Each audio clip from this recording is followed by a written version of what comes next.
새벽 3시였습니다. 강남구 논현동의 빌라 단지는 조용했습니다. 가로등 불빛이 잘 다듬어진 조경수 위에 내려앉아 있었고 어디선가 스프링클러가 천천히 돌아가고 있었습니다. 서울의 한복판이었지만 그 골목만큼은 숨을 죽인 듯 고요했습니다. 윤지영은 침대 끝에 걸터 앉아 있었습니다. 잠은 오지 않았습니다. 자려고 눈을 감으면 오히려 머릿속이 더 밝아졌습니다. 오늘은 조카 민지의 결혼식 날이었습니다. 아침 11시 청담동 웨딩홀. 테이블 배치표가 아직 핸드백 안에 들어 있었고 축의금 봉투는 이미 어제 저녁에 준비해 두었습니다. 해야 할 일은 모두 끝난 셈이었습니다. 그런데도 가슴 한쪽이 묵직했습니다. 그녀는 창가로 걸어갔습니다. 아래쪽 정원에 아직 이슬이 남아 있었습니다. 그 모습을 바라보며 지영은 문득 생각했습니다. 25년이라는 시간이 어떤 것인지를. 남편 이태호를 처음 만난 것은 그녀가 26이었을 때였습니다. 대기업 기획팀의 신입사원이었던 지영은 거래처 미팅 자리에서 그를 보았습니다. 태호는 말이 적었습니다. 그러나 한번 입을 열면 방 안의 공기가 달라졌습니다. 그런 사람이었습니다. 지영은 그것이 좋았습니다. 결혼은 두 사람이 만난 지 3년 만에 이루어졌습니다. 소박한 예식이었습니다. 태호의 어머니는 환갑이 넘은 나이에도 반듯하게 한복을 입고 오셨고 지영의 아버지는 사위의 손을 오래 잡고 있었습니다. 그날의 기억은 지금도 선명했습니다. 이후의 세월은 크게 굽이치지 않았습니다. 남들이 보기에도 그랬고 지영 자신도 그렇게 느꼈습니다. 태호는 건축설계 회사를 차려 꾸준히 키워나갔습니다. 지영은 아이 둘을 낳고 기르면서 작은 플로리스트 숍을 운영했습니다.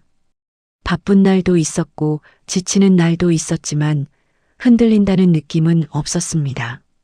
적어도 작년까지는 그랬습니다. 언제부터였을까요? 태호의 퇴근 시간이 늦어진 것은 지난 봄 무렵이었습니다. 처음에는 프로젝트 때문이라고 생각했습니다. 실제로 큰 수주건이 있었고 그는 바빠 보였습니다. 그런데 바쁜 사람의 얼굴이 아니었습니다. 어딘가 다른 곳에 있는 사람의 얼굴이었습니다. 식탁에 마주 앉아 있어도 그의 시선은 자주 허공을 향했고 지영이 말을 걸면 한 박자 늦게 반응했습니다. 그것이 쌓였습니다. 티를 내지 않았지만 쌓였습니다. 지영은 다시 침대로 돌아왔습니다. 그때 진동이 울렸습니다. 화면에 준호라는 이름이 떠 있었습니다. 이준호. 조카 민지의 남자친구였습니다. 내일 결혼식을 앞두고 신랑이 새벽에 전화를 하다니 지영은 잠시 망설였다가 받았습니다. 목소리가 좋지 않았습니다. 이모님 죄송합니다. 이 시간에 무슨 일이에요? 짧은 침묵이 있었습니다. 저 서연이가 저를 사랑하는 건지 모르겠어요. 요즘 들어서 계속 이상한 느낌이 드는데. 그는 목소리를 낮췄습니다. 태호 아저씨랑 서연이 좀 이상하지 않아요? 둘이 같이 있을 때 지영의 손이 조금 굳었습니다. 무슨 말인지 모르겠네요. 그냥 느낌이요. 제가 예민한 걸 수도 있어요. 근데 이모님도 혹시 느끼셨을까 봐서. 통화는 길지 않았습니다.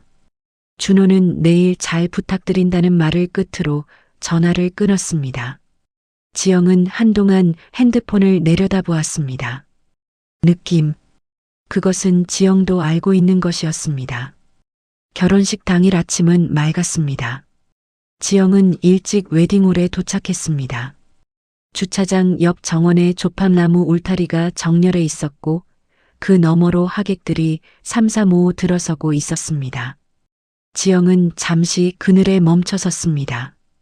핸드백 속 축의금 봉투를 확인하는 척을 하면서 사실은 숨을 가다듬고 있었습니다. 그때였습니다. 관목 울타리 사이로 두 사람이 보였습니다. 태호였습니다. 그리고 서연이었습니다. 그들은 건물 측면의 좁은 통로에 서 있었습니다. 주변을 살피는 듯한 몸짓이 있었고 그 다음 순간 태호가 서연의 어깨를 끌어당겼습니다. 짧지 않은 키스였습니다. 지영은 움직이지 못했습니다. 발이 땅에 붙은 것 같았습니다. 심장이 뛰고 있다는 것을 느꼈습니다. 그러나 머리는 아직 받아들이지 않고 있었습니다.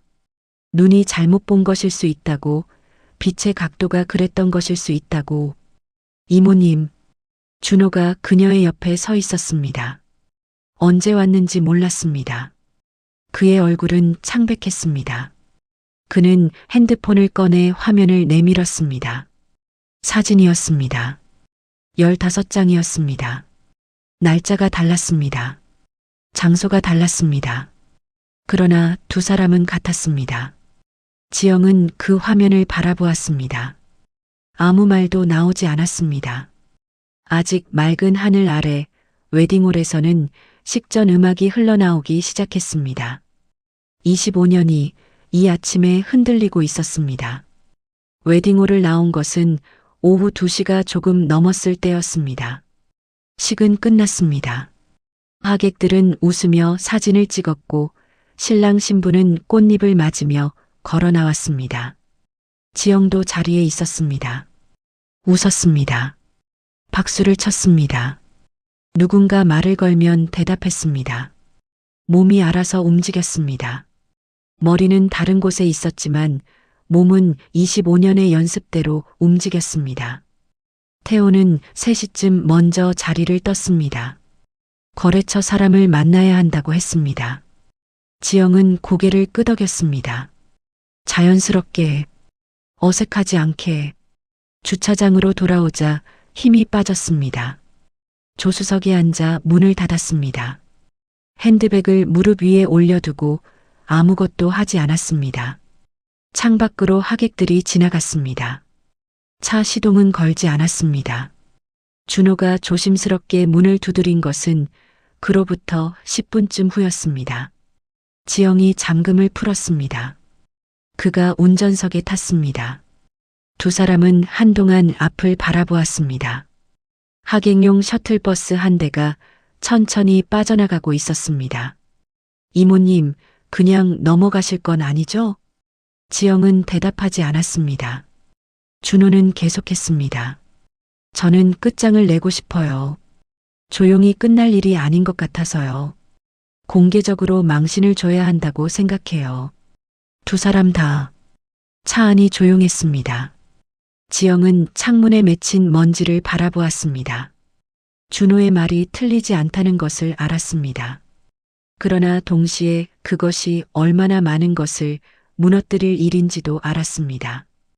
25년의 결혼 생활, 두 자녀, 태호의 회사, 지영 자신의 일상. 한 번 던진 돌은 다시 주워 담을 수 없었습니다. 준호 씨, 지금 감정이 앞서 있는 거예요. 맞아요. 그런데 감정이 틀린 건 아니잖아요. 지영은 더 반박하지 않았습니다. 집에 돌아온 것은 저녁 무렵이었습니다. 태호는 아직 들어오지 않았습니다. 지영은 주방에서 물 한 잔을 마셨습니다. 아무 맛도 나지 않았습니다. 그리고 핸드폰을 들었습니다. 여동생 박지민은 2번 만에 받았습니다. 언니, 무슨 일이야? 지민은 5년째 사설 탐정 일을 하고 있었습니다. 이혼 전문 법무사 사무소와 오랫동안 일해온 사람이었습니다. 지영은 그 사실을 가족 중에서 유일하게 알고 있었습니다. 지민이 부탁했기 때문이었습니다. 남편한테도 말하지 말라고. 지영은 천천히 말했습니다.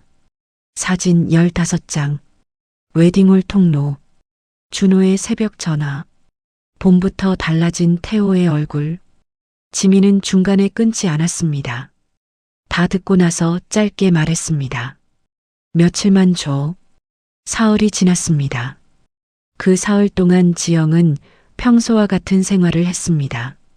플로리스트 숍에 나갔습니다. 꽃을 다듬었습니다. 손님을 맞았습니다. 밤에는 태호와 같은 식탁에 앉았습니다. 반찬이 어땠는지, 내일 일정이 어떤지 그런 이야기를 나눴습니다. 태호는 달라진 것이 없었습니다. 그것이 더 이상했습니다. 지민에게서 연락이 온 것은 나흘째 저녁이었습니다. 언니, 나 지금 갈게. 지민은 파일 하나를 들고 왔습니다. 거실 테이블에 앉아 서류를 펼쳤습니다. 지영은 맞은편에 앉았습니다. 먼저 말해둘게. 많이 힘들 수 있어. 괜찮아. 지민이 첫 번째 서류를 밀었습니다. DNA 감정 결과지였습니다. 아이의 이름은 이수아였습니다. 16살이었습니다. 서연의 딸이 아니었습니다. 서연과 태호 사이에서 태어난 아이였습니다. 태호가 인지하고 있다는 정황도 함께 있었습니다. 학원비 이체 기록이었습니다. 매달 5년치. 지영은 서류를 내려다보았습니다. 아무 말도 하지 않았습니다. 지민이 두 번째 서류를 밀었습니다. 퇴직연금 계좌 내역이었습니다. 지영의 이름으로 된 계좌였습니다. 2년 전 5천만 원이 인출되어 있었습니다. 출금 신청서에는 지영의 서명이 있었습니다. 그러나 지영은 그 서류에 서명한 적이 없었습니다. 서명 감정도 받았어. 필적 불일치 판정이야. 지영은 천천히 고개를 들었습니다. 세 번째 서류는 서연이 근무하는 로펌의 내부 자금 흐름이었습니다.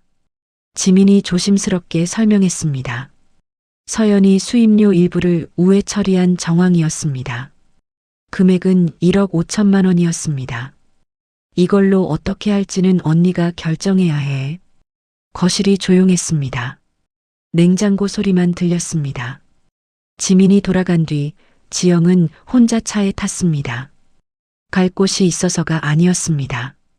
집안에 있을 수가 없었습니다. 지하 주차장을 빠져나와 한강 방향으로 달렸습니다. 신호에 걸릴 때마다 멈추었습니다. 그리고 다시 달렸습니다. 내 인생이 거짓이었어.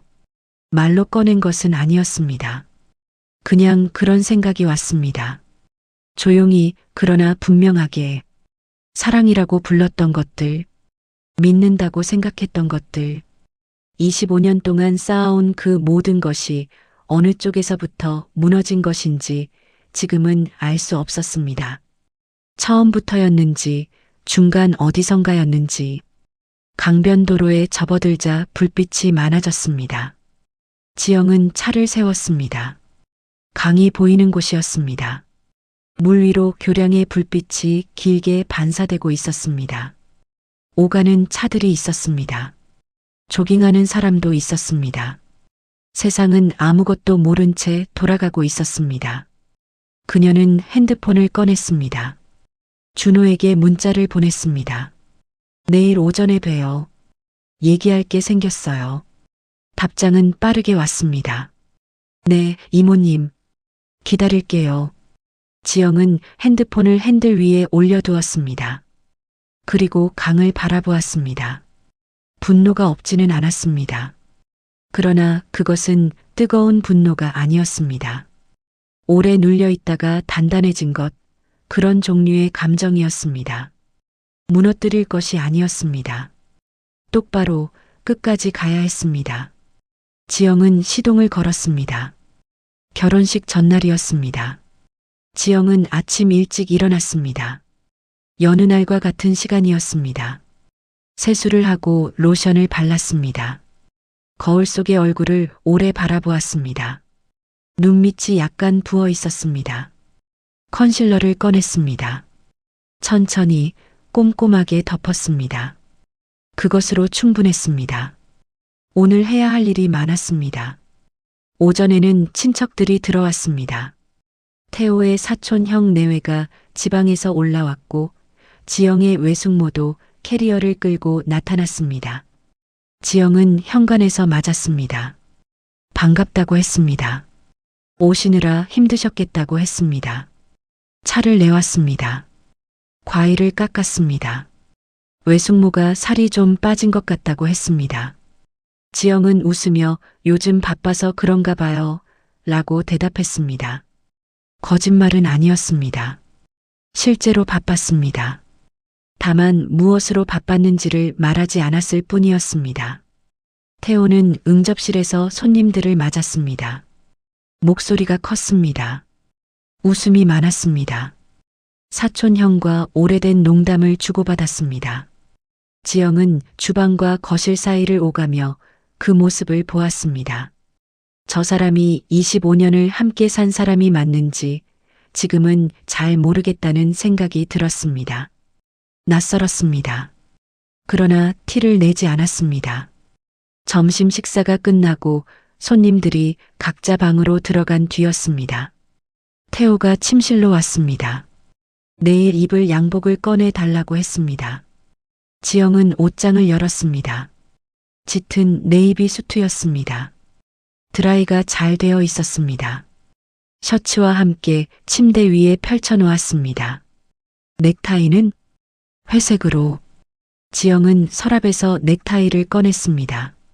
태호가 거울 앞에 서자 그의 뒤로 다가갔습니다. 넥타이를 목에 걸고 매듭을 잡았습니다. 25년 동안 수백 번은 했을 동작이었습니다. 손은 기억하고 있었습니다. 저절로 움직였습니다. 태호는 거울을 보며 매듭을 확인했습니다. 잘 됐네. 지영은 아무 말하지 않았습니다. 그는 이미 핸드폰을 꺼내 들고 있었습니다. 지영은 돌아서며 눈을 내리깔았습니다. 손끝이 약간 떨렸습니다. 분노였습니다. 그러나 그 떨림은 아무도 보지 못했습니다. 오후 3시 지민에게서 문자가 왔습니다. 잠깐 나올 수 있어? 지영은 외숙모에게 가게에 들를 일이 생겼다고 했습니다. 차를 끌고 나왔습니다. 지민은 근처 카페에서 기다리고 있었습니다. 창가 구석 자리였습니다. 노트북이 펼쳐져 있었고 종이 서류가 몇 장 엎어져 있었습니다. 자리에 앉자마자 지민이 말했습니다. 서연이 부모 쪽 확인했어. 커피가 나왔습니다. 지민은 서류 한 장을 뒤집어 밀었습니다. 서연의 아버지는 검사 출신이었습니다. 20년 전에 퇴직한 뒤 법무법인을 차렸고 지금도 업계에서 이름이 통하는 사람이었습니다. 어머니 쪽도 법조계와 연결되어 있었습니다. 서연이 로펌에 자리를 잡은 것도 지금껏 횡령건이 내부에서 덮여온 것도 그 배경과 무관하지 않았습니다. 단순히 불륜이 아니야, 언니. 태호 형부는 서연이한테서 자금을 끌어다가 회사 부채를 막았어. 서연이는 그걸 빌미로 형부를 묶어둔 거고 둘 다 서로한테 잡혀있는 구조야. 지영은 커피잔을 감쌌습니다. 뜨거웠습니다. 그대로 있었습니다. 그럼 서연이 횡령은 태호 형부한테 흘러간 돈이 그 안에 포함돼 있어. 직접 수수는 아니고 우회 경로인데 흔적은 있어. 지영은 천장을 잠깐 보았다가 시선을 내렸습니다. 증거는 지민이 가방에서 작은 파우치를 꺼냈습니다. 안에 USB 2개와 작은 리모컨 크기의 기기가 들어 있었습니다. USB 하나는 자금 흐름 자료야. 다른 하나는 사진이랑 통화 녹취. 리모컨처럼 생긴 건 무선 영상 송출 장치야. 필요한 순간에 연결된 화면에 띄울 수 있어. 지영은 파우치를 손에 쥐었습니다. 법적으로는 어때? 사용 방식에 따라 달라. 충분히 가능한 범위야. 내가 아는 변호사가 검토했어. 두 사람은 잠시 말이 없었습니다. 카페 안으로 다른 손님들이 들어오는 소리가 들렸습니다. 일상적인 오후였습니다. 언니, 한 번 더 물어볼게. 정말 할 거야? 지영은 파우치를 핸드백 안에 넣었습니다. 응. 짧은 대답이었습니다. 그러나 지민은 더 묻지 않았습니다. 저녁 무렵 준호에게서 연락이 왔습니다. 웨딩홀 근처 주차장에서 만났습니다. 하늘이 아직 붉었습니다. 준호는 차에서 내리며 지영을 보았습니다. 무언가를 물으려는 눈빛이었습니다. 지영은 먼저 말했습니다. 내일 리허설 시간에 내가 홀에 먼저 들어가 있을게요. 준호 씨는 하객 자리 쪽 모니터 연결 확인해줘요. 지민이가 설명해 드릴 거예요. 그 다음은요? 건배사 직전에 신호 줄게요. 준호는 고개를 끄덕였습니다. 표정에 긴장이 있었습니다. 그러나 흔들리는 눈빛은 아니었습니다. 지영은 그를 바라보았습니다. 이 청년이 무너지지 않아야 한다고 생각했습니다. 내일은 그에게도 무거운 날이었습니다. 사랑했던 사람의 민낯을 모두가 보는 자리에서 확인해야 하는 날이었습니다.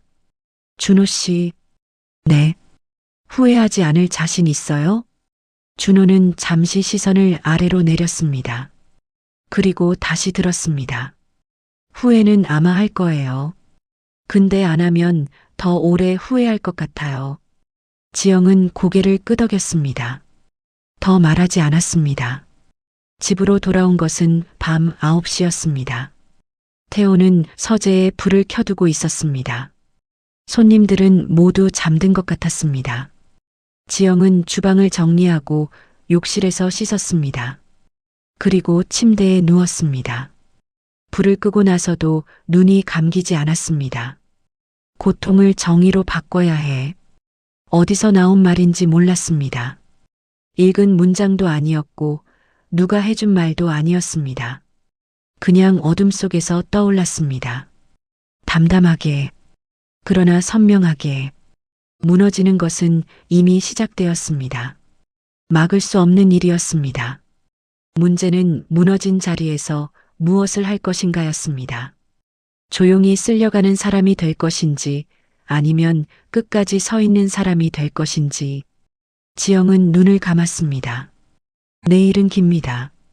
그러나 이 밤이 끝나면 시작될 것이었습니다. 한강이 보이는 웨딩홀이었습니다. 오전 10시 식장 안은 이미 절반 이상 차 있었습니다. 하객 250명. 둥근 테이블마다 흰 꽃이 놓여 있었고 통유리 너머로 강물이 잔잔하게 빛났습니다. 날씨가 좋았습니다. 누군가 오늘 같은 날에 결혼하면 평생 행복하다고 말했습니다. 웃음소리가 났습니다. 지영은 세 번째 줄 끝자리에 앉아 있었습니다. 핸드백은 무릎 위에 올려두었습니다. 안쪽 깊숙이 리모컨이 들어 있었습니다. 아침부터 3번은 확인했습니다. 지민은 홀 뒤편 기술 부스 쪽에 자리를 잡았고 외부 화면 연결은 전날 밤 준호가 확인을 마쳤습니다. 할 수 있는 준비는 모두 끝났습니다. 태호는 앞줄에 앉아 있었습니다. 지영에게서 5자리 떨어진 곳이었습니다. 사촌 형과 나란히 앉아 행사 팸플릿을 들여다보고 있었습니다. 어깨가 편안해 보였습니다. 아무것도 모르는 얼굴이었습니다. 아니면 아는데 모른 척하는 얼굴이었습니다. 이제는 구별할 마음이 없었습니다. 식이 시작되었습니다. 사회자의 목소리가 홀을 채웠습니다. 하객들이 자리를 잡았습니다. 버진 로드에 조명이 들어왔습니다. 음악이 흘렀습니다. 서연이 입장했습니다. 흰 드레스였습니다. 면사포가 어깨 위로 내려와 있었습니다. 천천히 걸었습니다. 하객들이 일어서며 박수를 쳤습니다. 지영도 일어섰습니다. 박수를 쳤습니다. 서연이 버진 로드 중간쯤을 지날 때였습니다. 그녀의 시선이 잠깐 왼쪽으로 향했습니다. 태호가 앉은 방향이었습니다. 짧은 순간이었습니다. 그러나 지영은 보았습니다. 그걸로 충분했습니다.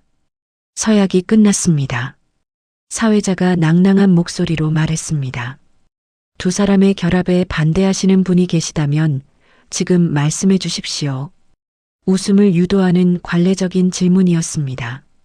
아무도 일어서지 않을 것을 전제한 말이었습니다. 장내에 가벼운 웃음기가 돌았습니다. 지영이 일어섰습니다. 소리가 없었습니다. 앉았다가 서는 동작이었을 뿐인데 주변 공기가 달라졌습니다. 가까이 앉아있던 사람들이 고개를 돌렸습니다. 사회자의 표정이 굳었습니다. 태호가 몸을 돌렸습니다. 지영아. 낮은 목소리였습니다. 경고인지 당혹인지 구분이 되지 않았습니다. 지영은 그를 보지 않았습니다. 핸드백에 손을 넣었습니다. 리모컨을 꺼냈습니다. 그리고 버튼을 눌렀습니다. 홀 양쪽 대형 스크린이 켜졌습니다. 첫 번째 화면은 사진이었습니다. 호텔 복도, 두 사람, 날짜가 오른쪽 아래에 찍혀 있었습니다. 다음 사진, 또 다음 사진, 자동으로 넘어갔습니다.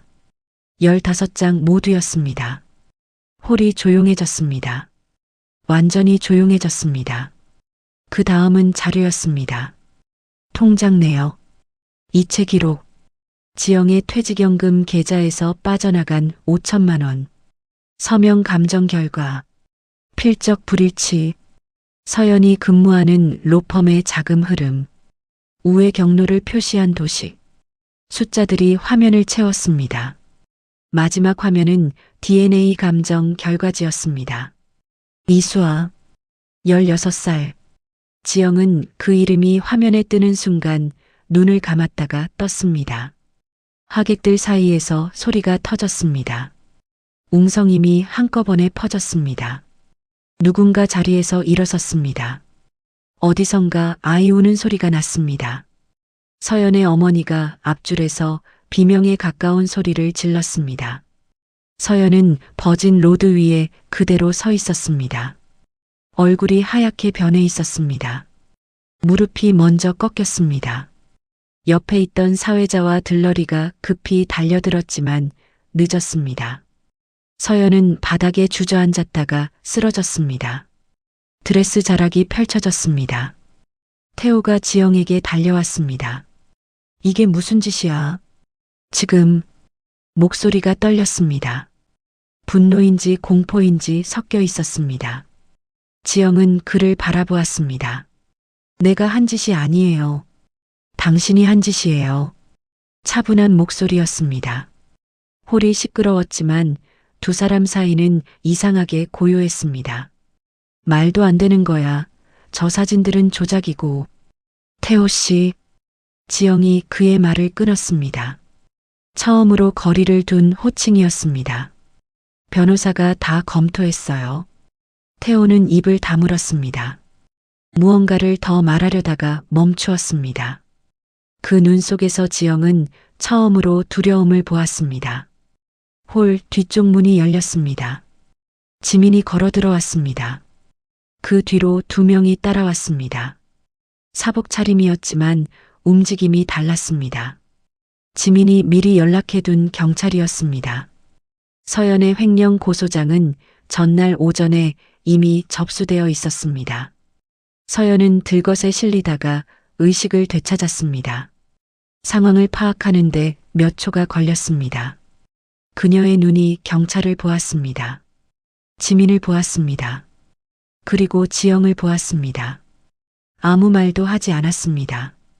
할 말이 없는 것인지 할 말을 잃은 것인지는 알 수 없었습니다. 홀이 어수선하게 흩어지는 동안 지영은 자리로 돌아와 핸드백을 들었습니다. 준호가 다가왔습니다. 얼굴이 굳어 있었습니다. 예상했던 일이었지만 실제로 벌어진 일은 달랐을 것이었습니다. 지영은 그것을 알았습니다. 괜찮아요? 준호는 잠시 대답하지 않았습니다. 그러다 작게 고개를 끄덕였습니다. 괜찮아야죠. 틀린 말이 아니었습니다. 지영은 더 묻지 않았습니다. 태호는 홀 한쪽에 서 있었습니다. 사촌 형이 팔을 잡고 있었습니다. 지영은 그쪽으로 걸어갔습니다. 사촌 형이 자리를 비켜주었습니다. 지영은 핸드백에서 봉투를 꺼냈습니다. 태호의 가슴 쪽으로 내밀었습니다. 이혼 서류예요. 변호사가 작성했어요. 재산 분할은 이미 정리돼 있어요. 집이랑 공동명의 자산은 내 앞으로 이전 완료해요. 태호는 봉투를 보았습니다. 손을 뻗지 않았습니다. 언제? 당신 퇴직연금 인출 확인하고 나서요. 태호의 턱이 움직였습니다. 무너지는 사람의 얼굴이었습니다. 지영은 그것을 보았습니다. 그리고 봉투를 그의 손에 쥐어주었습니다. 돌아섰습니다. 홀 밖으로 나오자 강바람이 불었습니다. 한강이 보였습니다. 낮의 강은 아침보다 더 넓어 보였습니다. 물결이 햇빛을 받아 흔들렸습니다. 지영은 잠시 그 자리에 섰습니다. 무언가 무너지는 소리가 들리는 것 같았습니다. 그러나 그것은 바깥에서 나는 소리가 아니었습니다. 오랫동안 붙들고 있던 것들이 한꺼번에 내려앉는 소리였습니다. 25년의 무게였습니다. 눈물이 나올 것 같다고 생각했습니다. 그런데 나오지 않았습니다. 해방이라는 말이 이런 것인지 지영은 처음 알았습니다. 슬픔도 있었습니다. 분노도 남아 있었습니다. 그러나 그 아래에 다른 것이 있었습니다.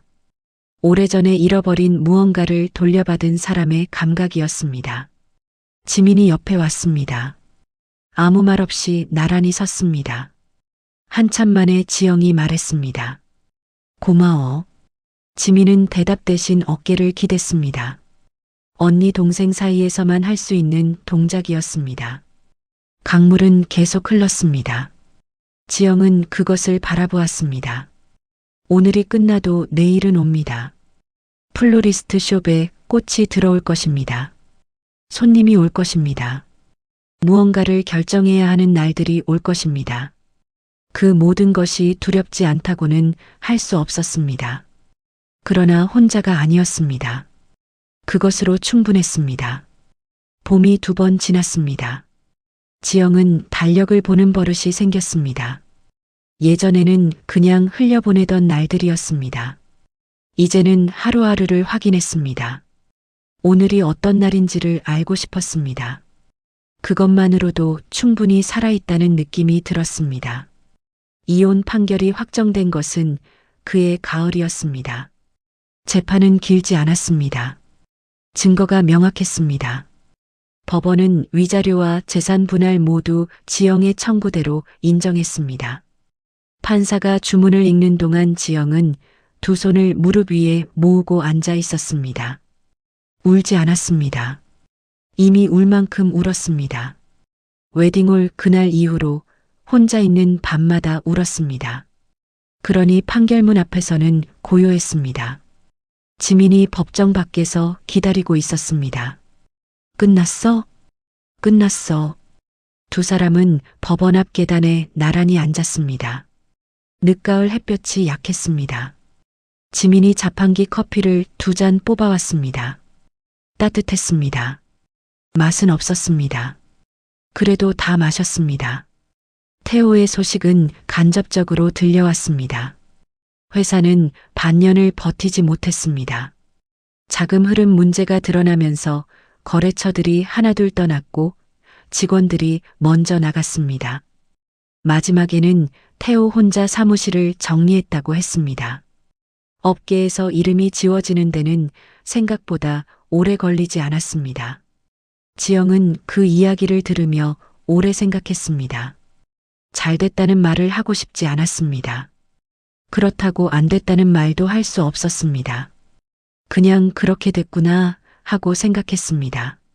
서연은 1년 반 실형을 선고받았습니다. 횡령과 사문서 위조.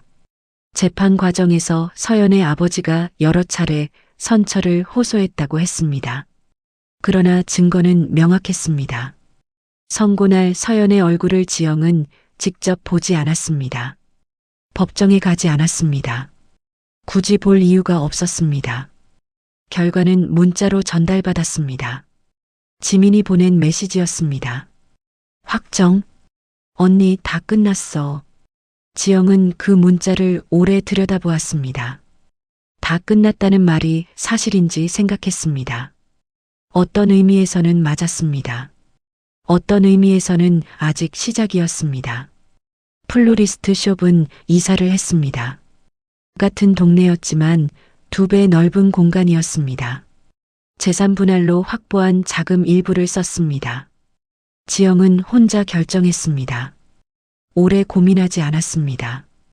25년 동안 누군가의 동의를 기다리던 버릇을 버리는 데는 생각보다 시간이 걸리지 않았습니다. 새 공간에는 작업대를 크게 들였습니다. 원데이 클래스도 시작했습니다. 주말마다 사람들이 왔습니다. 꽃을 자르고 다듬고 묶었습니다. 서툰 손들이 꽃다발을 만들어 들고 나갔습니다. 지영은 그 모습을 볼 때마다 이상하게 힘이 났습니다. 무언가를 처음 배우는 사람의 얼굴에는 특유의 빛이 있었습니다. 두려움과 기대가 섞인 얼굴이었습니다. 지영 자신이 지금 그런 얼굴을 하고 있다는 것을 어느 날 거울에서 확인했습니다. 나쁘지 않았습니다.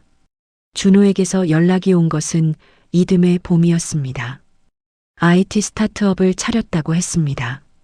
작은 팀이었지만 방향이 있는 사람의 목소리였습니다. 지영은 잘 됐다고 말했습니다.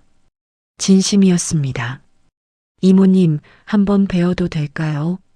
소개시켜드리고 싶은 사람이 있어서요. 카페에서 만난 그 옆에 조용한 인상의 여자가 앉아 있었습니다. 준호보다 2살 아래라고 했습니다. 같은 회사에서 만났다고 했습니다. 이야기를 들으며 지영은 준호의 얼굴을 보았습니다. 결혼식 날 법원 주차장에서 보았던 그 창백한 얼굴이 아니었습니다. 오래 아팠다가 회복된 사람의 얼굴이었습니다. 깊이가 생긴 얼굴이었습니다. 잘 지내고 있었네요. 이모님 덕분이에요. 지영은 고개를 저었습니다. 준호 씨 덕분이에요.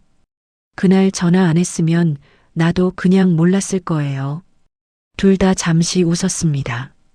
그 안에 많은 것이 들어 있었습니다. 말로 꺼내지 않아도 되는 것들이었습니다. 수아를 처음 만난 것은 초여름이었습니다. 지민이 조심스럽게 꺼낸 이야기였습니다. 아이가 지영을 만나고 싶어 한다고 했습니다. 이유를 묻지 않았습니다. 지영은 며칠을 생각했습니다. 아이에게는 죄가 없었습니다. 그것을 머리로는 알고 있었습니다. 그러나 막상 만난다는 것은 달랐습니다.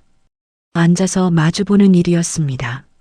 상처 쪽을 직접 건드리는 일이었습니다. 쉽지 않을 것이었습니다. 그래도 나갔습니다. 지영의 딸 나영이 함께 왔습니다. 나영은 처음에 말이 없었습니다. 수아도 말이 없었습니다. 4사람이 식탁에 앉아 음식을 시켰습니다. 처음 한동안은 어색했습니다. 당연한 일이었습니다. 수아가 먼저 말을 꺼냈습니다. 죄송해요, 아주머니. 16살짜리 아이가 할 말이 아니었습니다. 지영은 숟가락을 내려놓았습니다. 수아야, 내가 사과할 일이 없어. 그래도요. 없어. 아이가 고개를 떨궜습니다. 지영은 잠시 그 모습을 바라보았습니다. 그리고 천천히 말했습니다. 너희도 내 가족이야. 원하면. 나영이 옆에서 조용히 수아의 손을 잡았습니다. 아무도 시키지 않은 행동이었습니다. 지영은 그것을 보았습니다. 눈이 뜨거워졌습니다. 참았습니다. 그러나 완전히 참지는 못했습니다. 괜찮았습니다. 한강변 아파트로 이사한 것은 그해 가을이었습니다. 논현동 빌라를 정리했습니다. 25년을 살았던 곳이었습니다. 짐을 싸면서 예상했던 것보다 담담했습니다. 버릴 것이 많았습니다. 버리는 것이 나쁘지 않았습니다. 가벼워진다는 것이 이런 것인지 처음 알았습니다. 새 아파트는 높은 층이었습니다. 창문을 열면 강이 보였습니다. 저녁이면 강 위로 불빛이 반사되었습니다. 지영은 그것을 보는 것이 좋았습니다. 이사 온 첫날 밤 짐도 다 풀지 않은 채 창가에 서서 오래 바라보았습니다. 거짓으로 큰 가족을 잃었습니다. 그 자리에 진짜 작은 가족이 들어왔습니다. 25년의 시간이 모두 거짓이었다고는 생각하지 않았습니다. 사랑했던 시간도 있었습니다. 웃었던 날도 있었습니다. 그것마저 지우고 싶지는 않았습니다. 다만 그것이 전부가 아니었다는 것을, 그리고 이제는 그것 없이도 살 수 있다는 것을 알게 되었습니다. 피해자로 시작했습니다. 그 자리에 오래 머물지 않기로 했습니다. 용서는 거창한 것이 아니었습니다. 더 이상 그 일에 삶의 무게를 두지 않는 것이었습니다. 분노가 완전히 사라진 것은 아니었습니다. 그러나 분노가 키를 쥐고 있지 않았습니다. 지영이 쥐고 있었습니다. 핸드폰이 울렸습니다. 나영이었습니다. 엄마, 이번 주 일요일에 수아랑 같이 가도 돼? 지영은 잠시 강을 바라보았습니다. 그리고 답장을 보냈습니다. 그래. 엄마가 밥할게. 창밖으로 강물이 흘렀습니다. 어둠 속에서도 흐르고 있었습니다.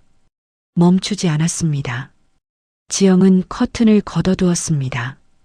불빛이 잘 들어오도록